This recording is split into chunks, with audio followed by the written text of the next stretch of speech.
მოგესალმებით, მედია კავშირი ობიექტივი განაგრძობს პირდაპირ ეთერში ტელერადიო მაუწყებლობას. თქვენ უსმენთ და უყურებთ სოციალურ თემატიკას. მე ჟურნალისტი ნათი ამაზანაშვილი ვარ და მომდევნო 40 წუთის განმავლობაში ძალიან საინტერესო თემებზე ვისაუბრებთ. მე და ჩემი გადაცემის სტუმარი მემარცხენე ალიანსის თავმჯდომარე ბატონ სოსო შატბარაშვილი. მოგესალმებით ბატონ სოსო, დიდი პატივისცემით და დიდი მადლობა რომ ხართ ჩვენი გადაცემის სტუმარი საღამო მშვიდობის. საღამო მშვიდობის, მოგესალმებით ნათია, მივესალმებით ძვირფას ტელემაყურებელს, მადლობა სტუდიაში მოწვევისათვის. დიდი მადლობა. თქვენ და პირველ რიგში ბატონ სოსო, არც თუ ისე სახარბიელო მდგომარეობა ჩვენს ქვეყანაში სოციალური კუთხით მეწლებია, სოციალურ თემებზე ვმუშაობ და მიკავშირდებიან ძალიან ბევრი ადამიანები თბილისიდან, დიდი ქალაქებიდან, სოფლებიდან და ძალიან დიდ გაჭირვებაში უწევთ ცხოვრება. ვერადავერ მოხდა ამ კრიზისის დაძლევა, ვერადავერ მოხდა ამ ფასების დაქვეითებაც, რომელსაც რა თქმა უნდა პირველ რიგში სწორედაც რომ მოსახლეობაზე ურტყამს, ყველაზე რთული მათთვის არის საკვების და მედიკამენტის ყიდვა ამ ძალიან გაძვირებულ ცხოვრებაში და შესაბამისად მე ამ ხალხის ფონზე ვამბობ რომ საქართველოში სოციალური ვითარება კვლავ რთულია, კვლავ მოუწესრიგებელია და ისევ რთული პრობლემების წინაშე დგანან ადამიანები. მე გეთანხმებით იმაში, რომ ნამდვილად მძიმეა სოციალური მდგომარეობა, მიუხედავად იმისა, რომ მთავრობა არაერთხელ დაპირდა ჩვენს მოსახლეობას, რომ სოციალური მდგომარეობა გაუმჯობესდებოდა. მე სულ ორიოდ პროდუქტზე მოგახსენებთ ფასებს, რომელიც მე გუშინ და გუშინ წინ ვიხილე სუპერმარკეტებში და ბაზარშიც, მაგალითად ახალი კარტოფილი ღირს 16 ლარი. ეს არის ძალიან საშინელი ფასი პირდაპირ რომ ვთქვათ, ხო? აბა რა უნდა გითხრათ ახლა ღორის ხორცი, რომელიც გვერდით სექციაში იყიდებოდა გუშინ ღირდა 14 ლარი. 14 ლარი ხორცი და 16 ლარი კარტოფილი. და 13 ლარი ღირს ვარდისფერი პამიდორი. კიტრიც არანაკლებად. ნუ კიტრი არანაკლები, მაგრამ აი ნუ წითელი პამიდორი თუ ღირს იქ 5 ლარი, 13 ლარი ღირს თუ 12 ლარი ღირს ვარდისფერი პამიდორი. ნუ რა ფასებია ეს გეკითხებით, ესე იგი კარტოფილი 16 ლარი, პამიდორი 13 თუ 12 ლარი. აი დავუშვათ კარტოფილი ხო უნდა იყიდოს 1 კილოს ხო ვერ იყიდის ადამიანი ხო? 2-3 კილო უნდა იყიდოს. აი წარმოიდგინეთ, აი გადავამრავლოთ 16 ლარი გამოდის 50 ლარამდე გამოდის უკვე და 50 ლარი რომ პამიდორში გადაიხადო პენსიიდან რაღარ რჩება. და კიდევ ერთს გეტყვით, დღეს ვიყავი ზუსტად და რამოდენიმე წამალი შევიძინე, ეს უბრალოდ წამლები არაფერი დიდი განსაკუთრებული, სისხლის გამათხელებელი წამალი შევიძინე, რომელიც მე კარდიოლოგმა დამინიშნა. კიდე 1-2 წამალი, 3 წამალი შევიძინე და 100 ბოდიში 136 ლარი გადავიხადე.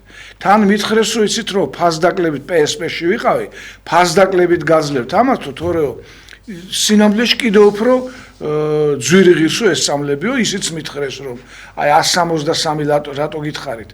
თავიდან ესე მითხრეს და მე მაგრამ ბატონ სოსო, აქ წამლის ფასთან ერთად მე ცოტა მოგვიანებით მინდოდა ამ საკითხზე გამემახვილებინა ყურადღება, მაგრამ რადგან თქვენ დაიწყეთ ამაზე საუბარი, მოდით მაშინ განვავრცოთ ეს თემა. გასაგებია ერთი მხრივ რომ წამალი ძალიან ძვირი ღირს, ჩვენს მეზობელ ქვეყნებთან რომ შევადაროთ ჩვენი წამლის ფასი, ხო? საოცრად დიდ სხვაობას მივიღებთ. ეს ერთი, მაგრამ მეორე წამალი რამდენად არის წამალი? ჩვენი ქვეყნის წარმოების შემოტანილიც რამდენად ასე რომ თქვა დაცულია ყველა ის ნორმა რითიც წამალი უნდა დამზადდეს და აი ეხა განსაკუთრებით ამ ბოლო პერიოდში ინტერნეტში ხშირად ხდება ფალსიფიცირებული წამლები. ანუ რას ნიშნავს? ეხა მე ძალიან ცოტა 2 წუთი რომ დამითმოთ, ავხსნი რაზე ვსაუბრობ, რომ მაყურებელმა უფრო კარგად გაიგოს. მაგალითად, ავიღოთ 1X წამალი, მე სპეციალურად არ დავასახელებ ეთერში, რომ რეკლამათ არ ჩამითვალონ. ავიღოთ ერთი X წამალი, რომელსაც ჭირდება მთავარი მოქმედი ნივთიერება და დამხმარე ნივთიერებები. Რამდენად შედის თუნდაც 500 მილიგრამი, რამდენად შედის თუნდაც 250 მილიგრამი იმ მთავარი ნივთიერების სახით, რომელიც შეიცავს ერთ ტაბლეტს, ხო? Რამდენად სწორად ხდება წამლების მომზადება ჩვენს ქვეყანაში და რამდენად ზუსტად არის მილიგრამები, რაც წესით და რიგით უნდა იყოს იმ ერთ ტაბლეტში, რაზეც მე ვსაუბრობ, თუნდაც დამხმარე ნივთიერება მაგალითად 10 გრამი შესული. ეს ჩვენ არ ვიცით. ამიტომ, როდესაც ადამიანი დალევს ციტრამონს, უბრალოდ ვსაუბრობ, ახლა სპეციალურად არ მომყავს ისეთი წამლები, რომელსაც შეიძლება რეკლამა გავუკეთო. ციტრამონი ან ანალგინი, რომ ხშირად ყოფილა შემთხვევა, რომ არ მიშველა. და ვყიდულობ რუსულს, რომ ვიცი რომ რუსული მიშველის. არ მინდა ქართული წამალი, რამდენჯერ შესულხართ აფთიაქში და სხვისგან გაგიგონიათ. ქართული არაფერი არ მინდა. რომელი ქვეყნის წარმოებაა? არის რუსული, არის ევროპული, არის ამერიკული? კითხულობს ხალხი ამას და მეც ვკითხულობ, იმიტომ რომ მაინტერესებს რომელი ქვეყნის წარმოებაა, იმიტომ რომ ბევრ ქვეყანას მეც პირადად არ ვენდობი, მათ შორის საქართველოსაც. იმიტომ რომ მე არ ვიცი რა დანადგარებით როგორ და რანაირად ამზადებენ წამლებს, იმიტომ რომ კერძო კომპანიები ნამდვილად არ არიან დაინტერესებული, რომ ჩვენნაირი ჟურნალისტები, რომლებიც სიმართლეს ამბობენ, შეიყვანონ და აჩვენონ რა მილიგრამებით და როგორ მზადდება წამლები. ჩვენ არ ვართ დაცულები, რომ ნამდვილად აი იმ ანტიბიოტიკს ვიღებთ და წყალივით არ არის ეს წამალი. ამდენ ფულს ვიხდით, მაგრამ ეს წამალი საბოლოო ჯამში არ მოქმედებს. ამიტომ სულ ვეძებთ, რომ ან რუსული ვიყიდოთ, ან სხვა ქვეყნის წარმოების. ბატონსო, იმედია ავხსენი ის რისი თქმაც მე მინდოდა გარკვევით და კარგად და თუ დამეთანხმებით ამაში თქვენ. მე ამაში არა დაგეთანხმებით, არამედ პირიქით, მე მინდოდა მეთქვა თქვენ რომ არ შეხებოდით ამ თემას, მე მინდოდა მეთქვა, როდესაც მეც ახლა წამლის მომხმარებელი ვარ, იმიტომ რომ საკმაოდ სოლიდურია საკითხი. არა, ახალგაზრდების ბავშვებიც არიან, ბავშვობიდან დაწყებული სიცოცხლის ბოლომდე ადამიანს ესაჭიროება წამლები. აი მაგალითად ქართული წარმოება არის GMP. როდესაც შევდივარ და ვხედავ რომ GMP-ის წამალია, ვეუბნები ესა თუ ის წამალი მინდა და რომ გადმოიღებენ GMP-ის წამალს, ვატან უკან წაიღეთ უკან მოაშორეთ ეს წარმოება, მე არ მჭირდება, იმიტომ რომ GMP-ის წარმოებული წამალი არის H2O, წყალი, არაფრის მაქნისი. და აი თქვენ რომ თქვით ახლა ნათია რომ ხშირად გაგვიგონიაო რომ დავლია ანალგინი, დავლია ციტრამონი, რაღაც ან ანტიბიოტიკი და არ მიშველა. არ მიშველა, ხო? არ გიშველათ, იმიტომ არ გიშველათ, რომ ის არის არ ვიცი რა სიტყვა ვიხმარო, ნაჩალიჩარი, მოდი აი ჟარგონს ვიტყვი რა. ყველანაირად დამხმარე ნივთიერები და მოქმედი ნივთიერებები მოკლებული. რა თქმა უნდა, ანუ წერია რომ ერთ ტაბლეტში რაც უნდა შეიყვანონ ბატონსო, მე მგონია ერთ ფირფიტაში შეყავთ ის ნივთიერება. მოკლედ აკლებენ და ეს არის დიდი დანაშაული, ეს სისხლის სამართლის დანაშაულია, ეს არის დასჯადი და მე არ მინახავს ამ სტატიით დასჯილი ადამიანი.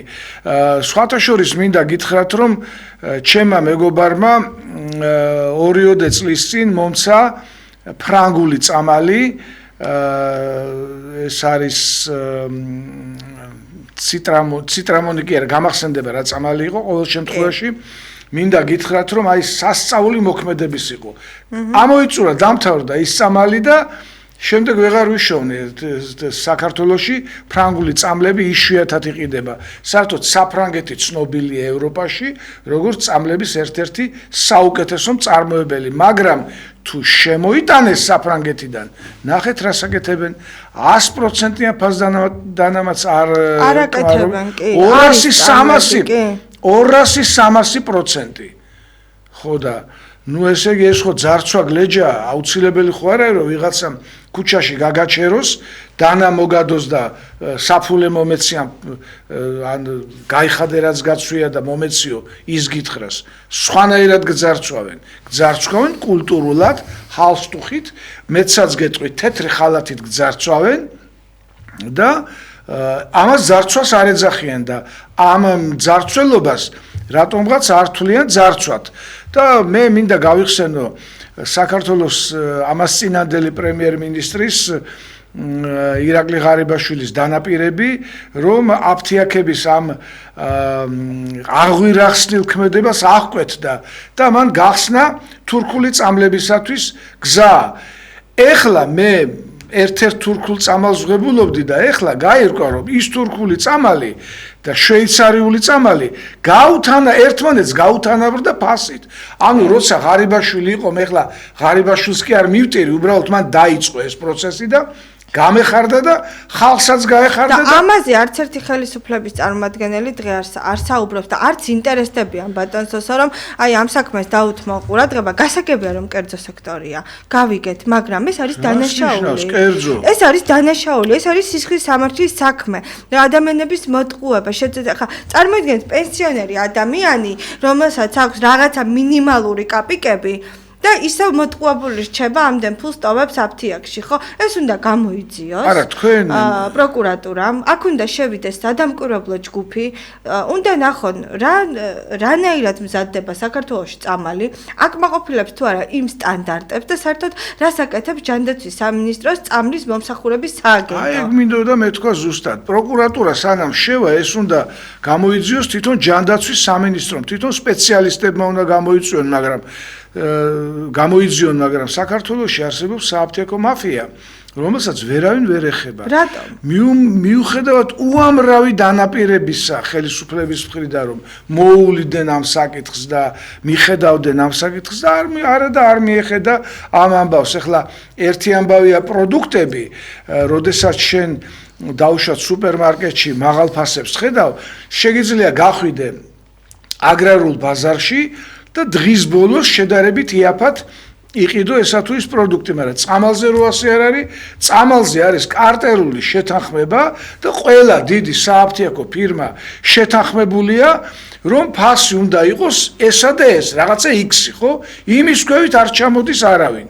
და ეს ფასდაკლებები რო არის, ეს ფასდაკლებები არის თვალთმაქცობა და მეტი არაფერი. რა თქმა უნდა, ეს ფასდაკლებები მე მგონია რომ არაფერს არ ნიშნავს. მე მგონია რომ ხშირად იმ ფაშიც გვაძლევენ, რა ფაშიც ყიდიან ამ მედიკამენტებს, თუმცა ყველაზე ცუდი რაც არის, პირველი რა თქმა უნდა გეთანხმებით რომ ეს არის ფასი, მაღალი ფასი, რომელსაც ვერ წვდება ადამიანი და ვერ ყიდულობს და მეორე არის წამლის მოქმედება. აქვე მინდა გითხრათ, ხო, რა თქმა უნდა, მოქმედება ეს კიდე უარესი. კი, რა თქმა უნდა, ეს კიდე უარესი. აი წარმოიდგინეთ, რომ ადამიანი, ხა თქვენი კიდე სისხლის გამათხიარებელი, ხო? აი დაუშვათ წავიდა პენსიონერი ადამიანი და 126 ლარი ხო გადაიხადეთ თქვენ წამალში, ხო? მაგრამ აი იგივე წამლები იყიდა ქართული და გადაიხადა პირობითად 26 ლარი ან 30 ლარი. და გარანტია არ აქვს რომ ეს წამალი უშველის. სისხლის გამათხიარებელი თუ არ დალია ადამიანმა, ჩვენ ვიცით რომ პირდაპირ სიკვდილამდე მიდის თუ თრომბმა დაარტყა და ვეღარ გადარჩეს. ეს არის დანაშაული. განსაკუთრებით კოვიდის შემდეგ. კი ბატონო. კოვიდი იყო და კოვიდის ვაქცინაც იყო ისეთი რამ, რომელიც ტრომბს იწვევდა და უეცარ სიკვდილს და სხვა მრავალ ძალიან მძიმე დაავადებას იწვევდა თვითონ კოვიდი და კოვიდის ვაქცინაც. ორივე შემთხვევაში, ანუ კოვიდის ვაქცინაც ხო იგივე კოვიდით დაავადება, ანუ მკვდარი ვირუსი, მკვდარი ბაქტერიები შეყო. მაგრამ აქ ორი უკიდურესობა იყო, ერთი ის რომ გეშინოდა კოვიდი და პატარები ვისაც ყავდა გვეშინოდა რომ არ შეგხვედროდა. არა, პატარები არ იცრებოდნენ. ხო, არა, პატარების არ გადაგვედა ბავშვებისთვის და მეორე უკიდურესობა იყო ეს ვაქცინა რამდენად იყო ნორმალური. ამიტომ ცუცსა და უარეს შორის გიწევდა ადამიანს არჩევანის გაკეთება, ანუ სხვა გზა არ ქონდა. მაგრამ ამის შემდეგ გასაგებია კოვიდიც გადავიტანეთ, მაგრამ არანაკლებად ცუდი ვირუსებია დღეს ჩვენს ქვეყანაში გავრცელებული. უბრალო გრიპის ვირუსი, უბრალოს ვეძახით, მაგრამ ტიპის გრიპის ვირუსები არა აქვს ამას არსებითი მნიშვნელობა. ეს კოვიდი იქნება თუ რომელიმე სხვა ტიპის ვირუსი იქნება, ნებისმიერი ვირუსი ტოვებს ორგანიზმში გართულებას და განსაკუთრებით სისწარღების მხრივ. რა გარანტია აქვს, რომ აი იმ წამლით ის ადამიანი არ მოკვდება, რომელმაც ქართული წამალი იყო? და გარანტია რა და ცოტა დაიღუპა, ცოტა გარდაიცვალა და სხვათა შორის გრიპის ვირუსზეც მინდა ვთქვა, მე თვითონ ერთხელ დავინტერესდი და ავიცერი და ეს იყო ჩემი ბოლო აცრა გრიპის ვირუსი. აზრი არ ქონდა? აზრი არ ქონდა. მე შვილიშვილები ავწერი. მეც დამემართა იმ წელიწადს უფრო მძიმე ფორმაში დამემართა გრიპი, ვიდრე სანამ ავიცრებოდი. და შვილიშვილები ავწერი და მათაც დაემართათ გრიპი და გეკითხებით მაშინ რა აზრი აქვს? მართალია უფასოა. მაგრამ ზოგადად სახელმწიფო აფინანსებს ამას და ამაში კეთდება დიდი ფული და დონალდ ტრამპა ჩვენ ნახეთ პასუხისგებაში მისცა როგორც კოვიდის ვაქცინის მაფიის ორგანიზატორები ეს ანტონიო ფაუჩი ძალიან დიდი ცნობილი პიროვნება რო გახდა მთელ მსოფლიოში პასუხისგებაშია მიცემული და მათ შორის აი ამ გრიპის ვირუსებზე მთელი მაფია მოქმედი მაფია არის მხილებული აფიორაში ისე რომ აქ ძალიან დიდი მაფია ძალიან დიდი და ბნელი ძალები ტრიალებს აი ხელისუფლება რო deep state-ს ეძახის ახლა გაიცვით ეს სიტყვა deep state-ი მაგრამ მუდმივად ესე იყო მუდმივად წამლის მაფია მუდმივად მოქმედებდა მთელ მსოფლიოში ძალიან ბინძურად და ძალიან დიდი ფული კეთდებოდა ამ საქმეში ეხლა რაც შეეხება წამალს და პროდუქტებს ეს არის ორი ძირითადი მოხმარების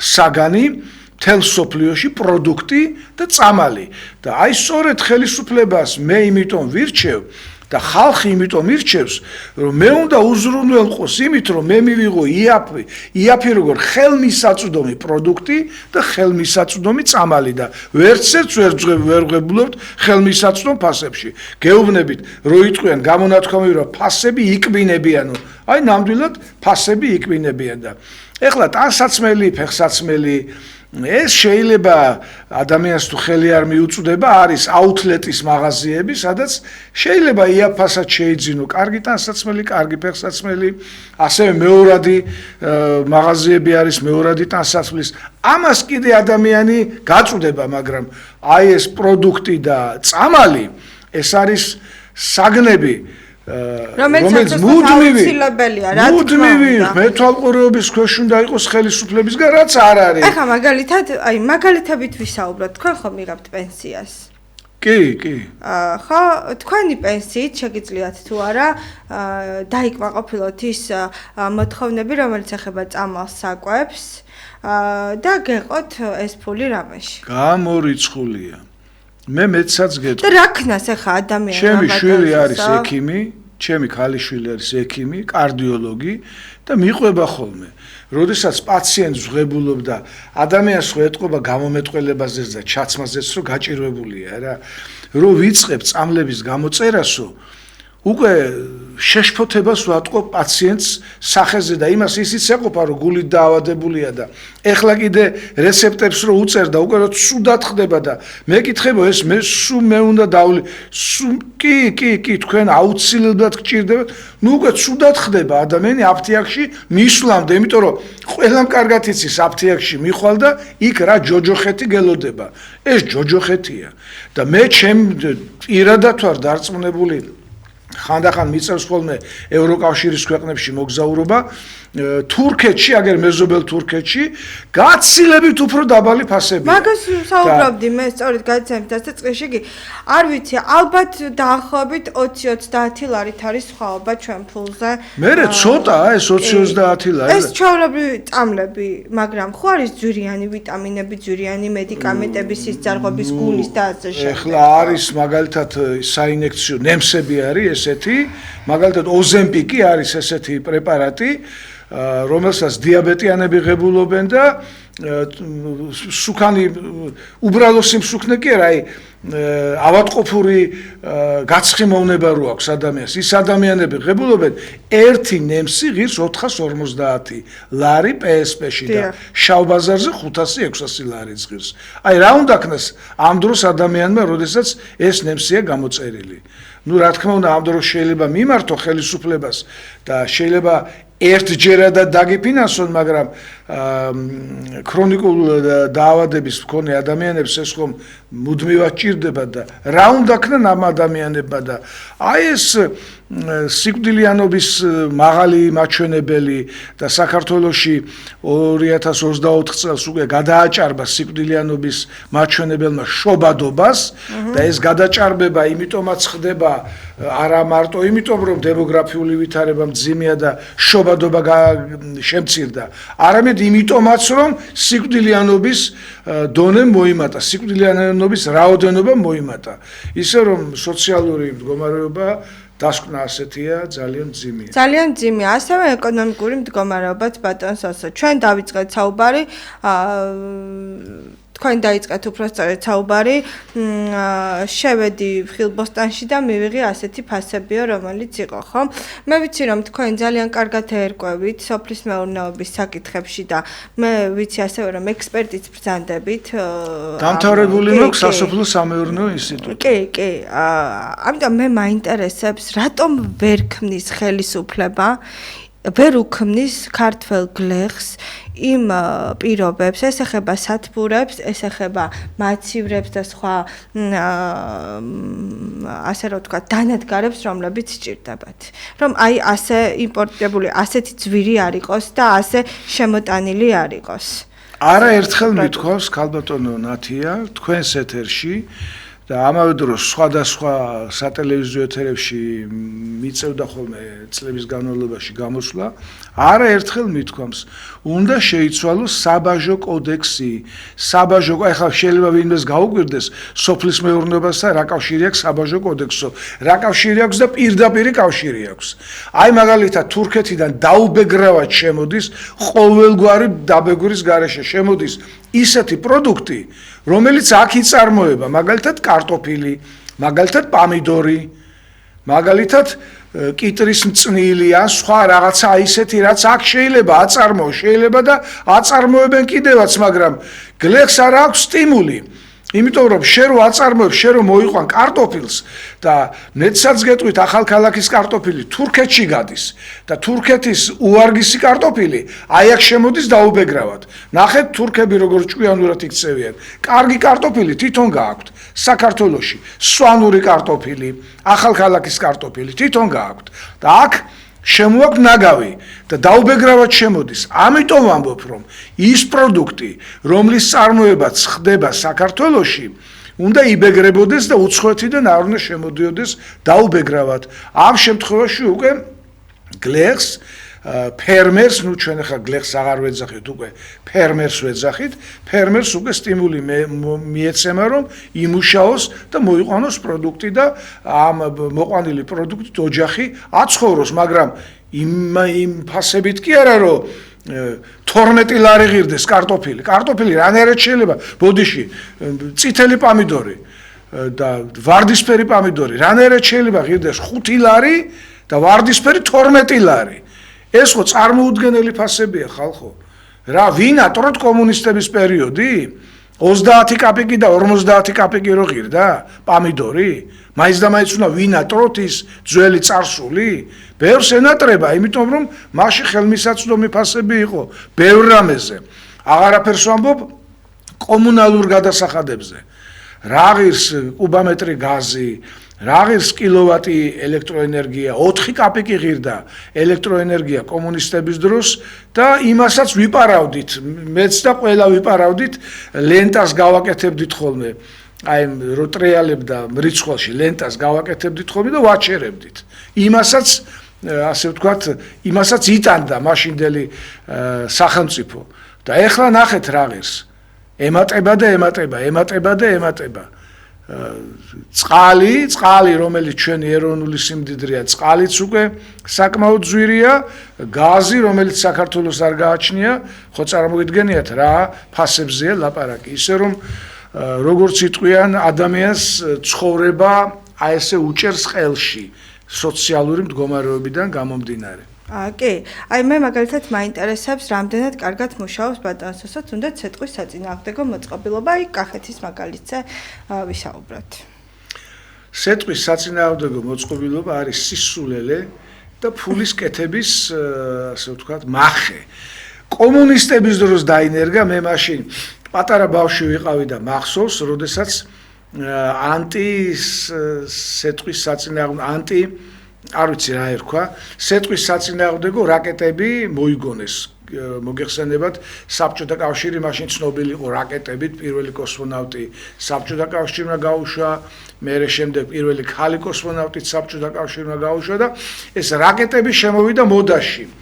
და გამოიგონეს თუ დანერგეს საქართველოში ცეკვის საწინააღმდეგო რაკეტები. არივარგა, გამოდგა ბლეფი, ეს ერთი, მერე მეორე, საფრთხეს უქმნიდა თვითმფრინავების მიმოსვლას.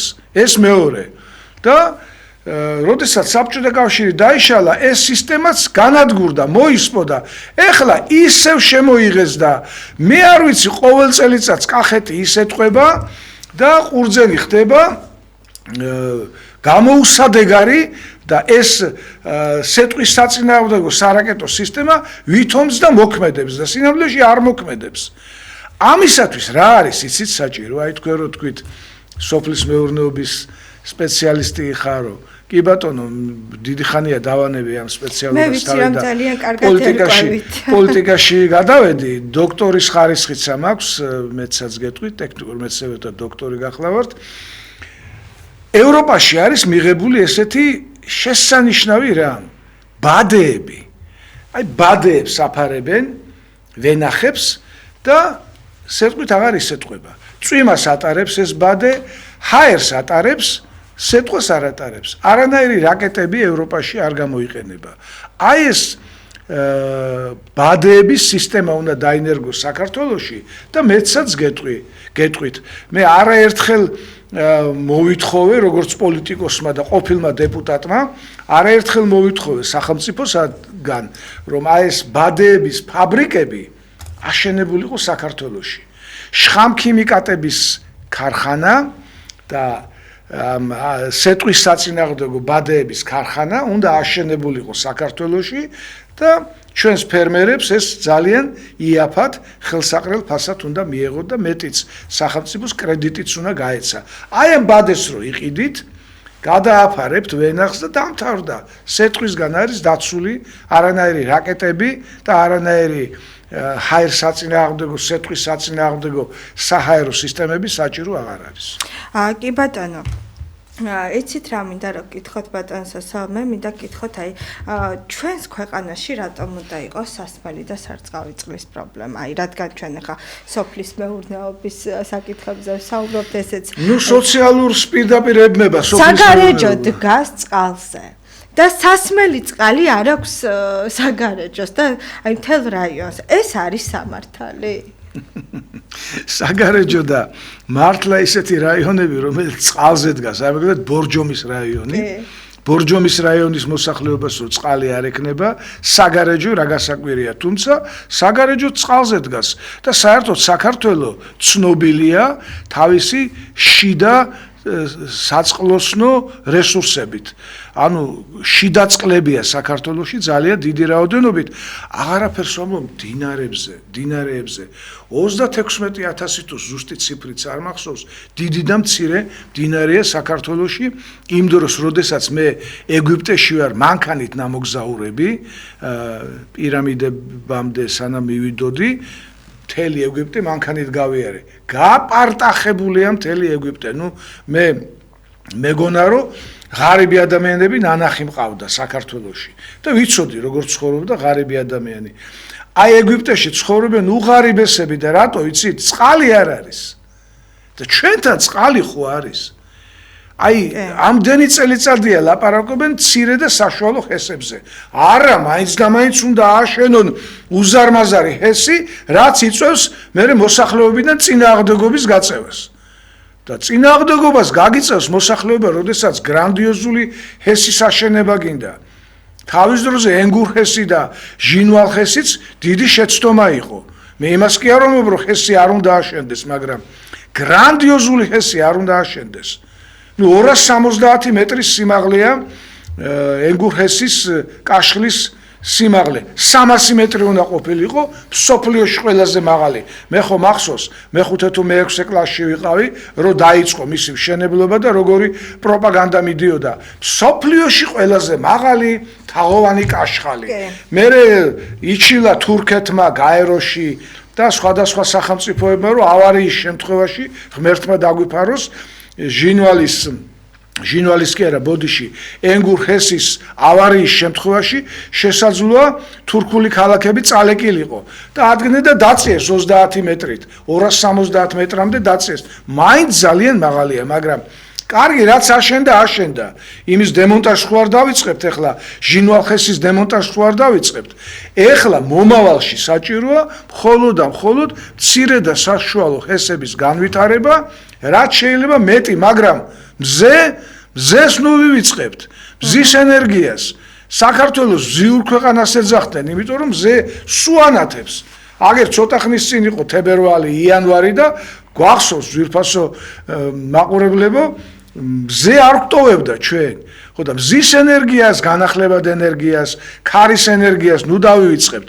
თუმცა ქარის ენერგიას ერთი დიდი ნაკლი აქვს, აი გორის უღელტეხილზე რო დააყენეს ის ვენტილატორები, გადამფრენ ფრინველებს ანადგურებს. ანუ მასზე ჯდებიან ეს გადამფრენი ფრინველი, არა მარტო საქართველოში, მთელ მსოფლიოში ერთ-ერთი ნაკლი აი ამ ჰესების კი არა, ბოდიში არასწორი სიტყვა ვთქვი. ელექტროდანადგარების არის ის, რომ გადამფრენ ფრინველებს ანადგურებს და გადამფრენი ფრინველებიც ხო გვჭირდება ჩვენ, აუცილებელია.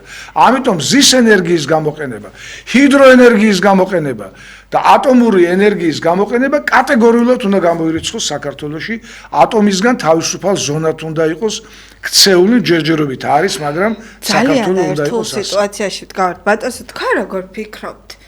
ქართულ ოცნებას ყავს ის კომპეტენტური პირები, რომლებიც აი ასე ლამაზად, როგორც თქვენ ჩამოაყალიბეთ, რომ შეძლონ გაკეთება. ეხლა მე მაგალითად ეჭვმეპარება, რომ თუნდაც სოფლის მეურნეობაში, თუნდაც ეკონომიკაში, აი ასეთი კარგი დონის სპეციალისტები ყავდეთ, ეს არის კეთილინება, თუ ეს არის სპეციალისტების ნაკლებობა. ეხლა მე მაგალითად რომ შემისვან სოციალური მომსახურების სააგენტოში ჯანდაცვის სამინისტრომ ერთი თვე რო ვიყო უფროსი საერთოდ ყველას მოვუხსნიდი სოციალურ დახმარებას და კარდაკარ ჩამოვივლიდი და ვნახავდი ვინ არის შრომის უნარიანი, ვინ შრომის უუნარო და სწორედ იმ ადამიანებს დაუნიშნავდი გასამაგებულს და გაოთხმაგებულს, ვისაც მართლა არ შეუძლია ბატონსოსო მუშაობა, ვისაც ორი ხელი აქვს, ორი ფეხი აქვს, ჯანი და ენერგია აქვს, მოდით მივცეთ ანკესი და თვითონ კი ბატონო, მუშაობის უნარი, ხო, ეხლა,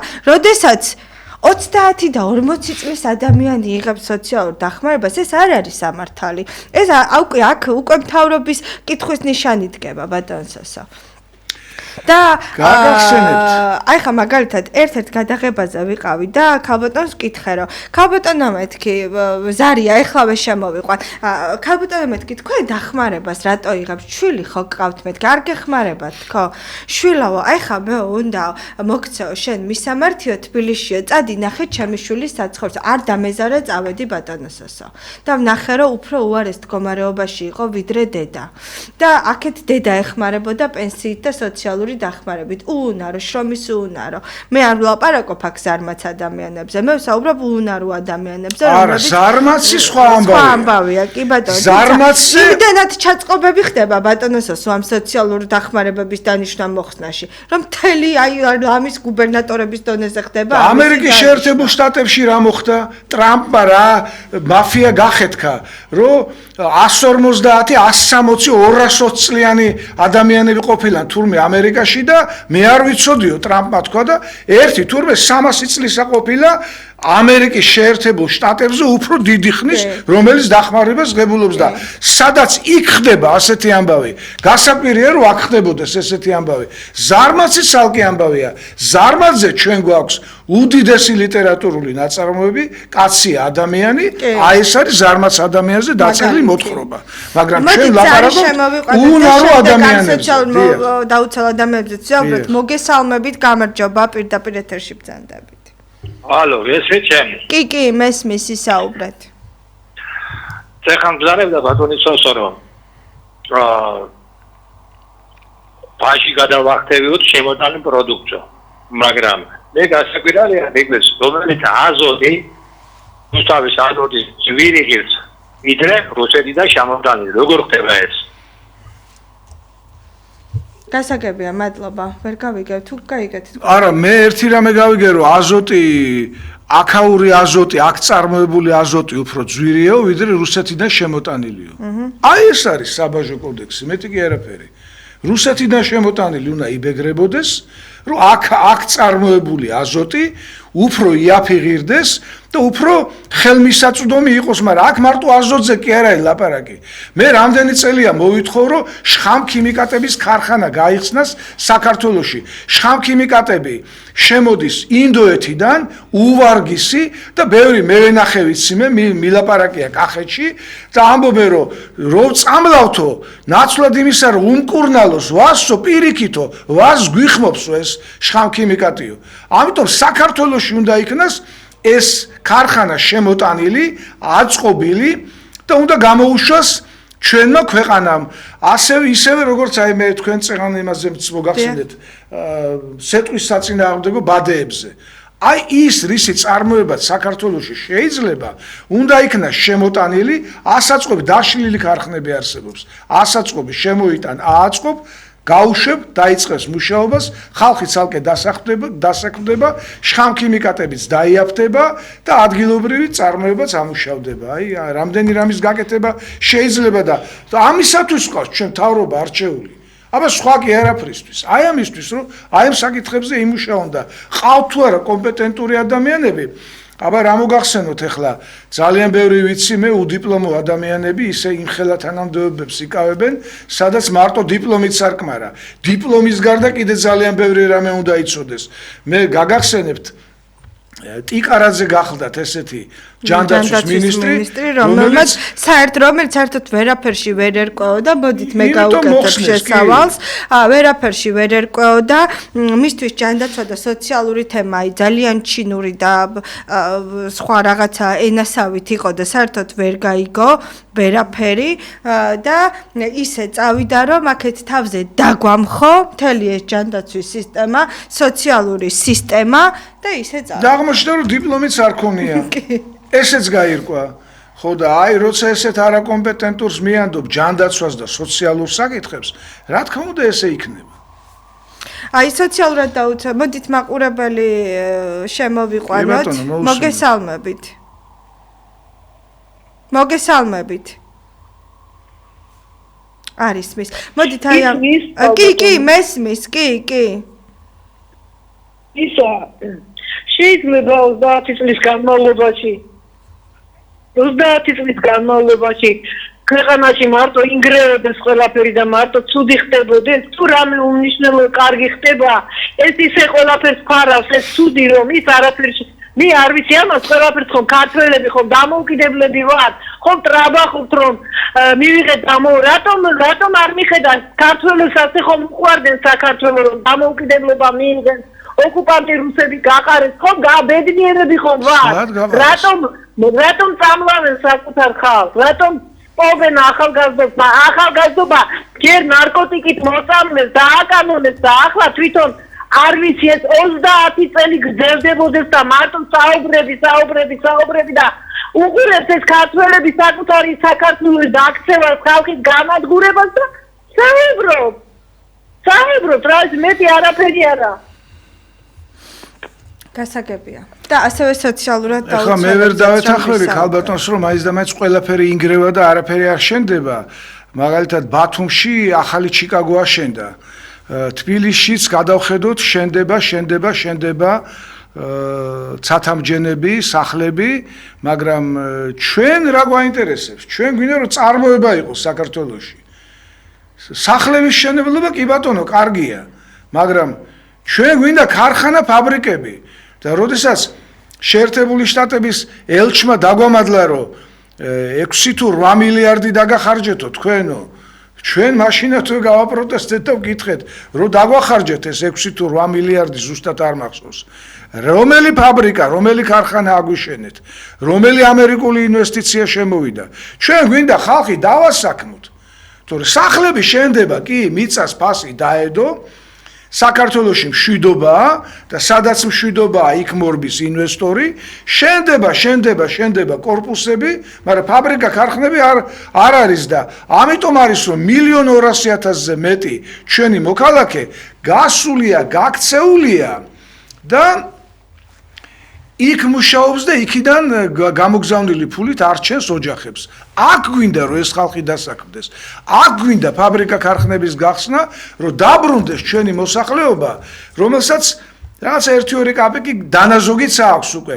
ჩამოვიდნენ და აქ დასაქმდნენ და აქ იმუშაონ. აი ეს გვინდა ჩვენ. რომ ეხა ყველაფერი ინგრევა მთლად ვერ დაგეთანხმებით.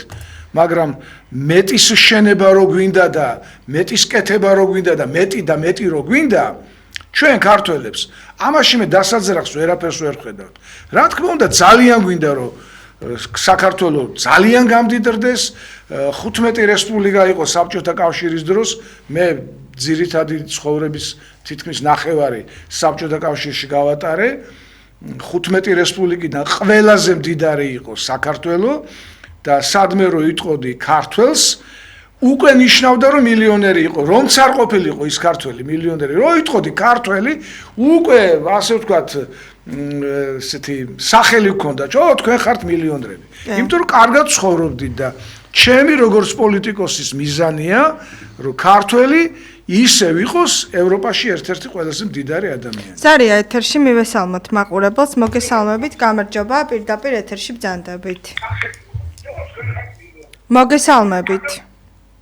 გთხოვთ დაიცადოთ. გაითიშა ზარი. ბატონო, რას ურჩევდით ხელისუფლებას? ხელისუფლებას რას უნდა ურჩევდი ერთი და იგივეს, რასაც სხვა შორის ხელისუფლებას ურჩევდი შეასრულოს 2011-12 წლის დანაპირები. რომელსაც უხვად გასცემდა და ამბობდა რომ ჩვენ უნდა დავასაქმოთ ჩვენი ხალხი, უნდა ავაღორძინოთ ქართული მრეწველობა. ესეთი ლოზუნგიც აქვს ხელისუფლება აწარმოეს საქართველოში. კი ბატონო, აწარმოეს საქართველოში, მაგრამ სად არის ეს დანაპირები 100 საწარმო? კი, პატარა საწარმოები გაიხსნა. სხვათა შორის ერთ-ერთმა მაღალ ჩინოსანმა დამირეკა მე ერთ-ერთი გამოსვლის შემდეგ აი ამ ტელევიზიაში, ამ ეთერში. მე მინდა გითხრათ რომ 100 საწარმო კი არაო 200-ზე მეტი საწარმო გავხსენითო გასაგებია მაგრამ პატარა საწარმოებია გახსნილი რასაც აი მე მაგალითად საწარმოსაც ვერ უწოდებდი უფრო საამქროს უწოდებდი ჩვენ გვინდა გიგანტური საწარმოები ესეთი ვიცი მე ახლა ქართულ ოცნებას მიმართავ თქვენ გქონდათ ესეთი გეგმა ჩანაფიქრი ესეთი რომ ქუთაისის ავტოქარხნის ადგილას უნდა აშენებულიყო ტესლას ელექტრომობილების ქარხანა და თბილისში უნდა აშენებულიყო ელექტროავტობუსების ქარხანა რატომღაც ეს საქმე რომელიც კარგ შესანიშნავ საქმეთ მიმაჩნდა ეხლა ქუთაისის ავტოქარხნის ადგილას თუ აშენდებოდა ელექტროავტომობილების ქარხანა დასაქმდებოდა მთელი ქუთაისი დაბრუნდებოდა ძალიან ბევრი დევნილი კი არა ბოდიში ემიგრანტი